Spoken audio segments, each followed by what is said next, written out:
everybody. I'm going to talk to you a little bit about our entitlement to water. We've been lied to for a very long time, so long that we became oblivious to the reality that even though water is a commodity, it won't be around for us to consume the way that we do forever. We need to stop treating it the way that we do. Huge water projects are happening now that will dramatically change the face of our earth. 7 states in America are running out of clean water already. The states are Texas, Oklahoma, Arizona, Kansas, New Mexico, and Nevada.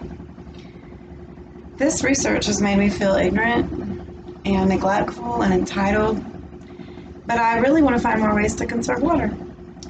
We all think water will be readily available forever. California is running out of water very fast. Cape Town in South Africa, it faced shutting down its water supply in 2018. The Colorado River supplies a lot of states, but it runs dry by the time it reaches Mexico. People steal from the wells and the pipes from the Colorado River too. Flint, Michigan, they can't drink or bathe in their tap water. Bottled water like Dasani isn't even as clean and natural as we think it is. So California's running out of water. Even though we thought it was such a liberal state, California has been the last state to regulate the use of groundwater. What this means is that the more money that you have, the easier it is for you to get drinking water that's clean. So I'm referring to the big businesses and industries that can dig the deepest wells. 97% of the Earth's water is salty and it can't be consumed. 20% is fresh water, and we rely on only 1% for our personal use. Of that 1%, agriculture takes up to 70% of it.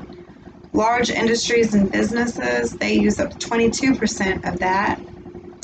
And that leaves the people only 8% for personal use. And that's only if the water is properly filtered and we live in an area where we can drink the water. 1,650 liters is how much it takes to make a single hamburger.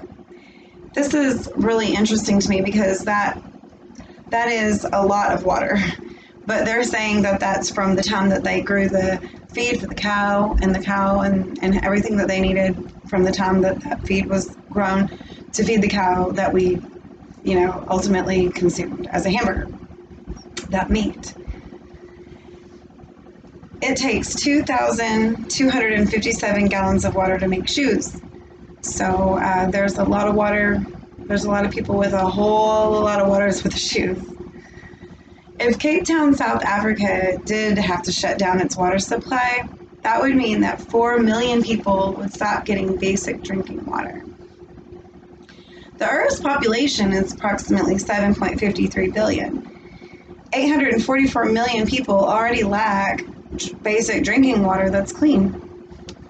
More than 800 babies and children die every single day from diarrhea caused by unsanitary water.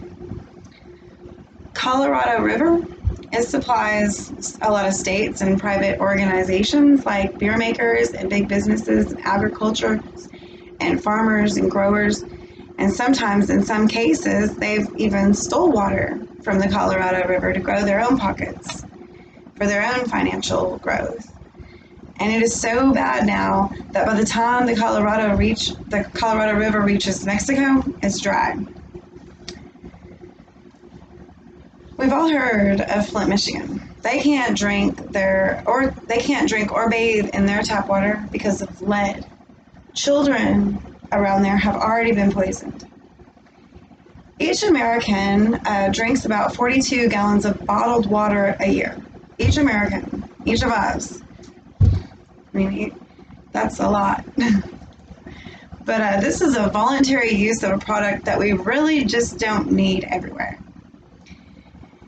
Actually, putting water purifiers on our tap and buying less water bottles would really help the crisis tremendously.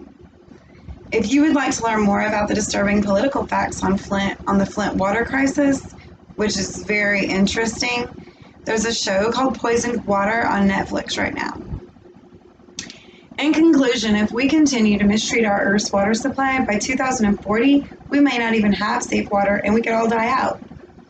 Or the prices of customer products could rise. They could fix pipes to save lost water and encourage people to conserve this precious commodity that we take for granted, that we've taken for granted for so long.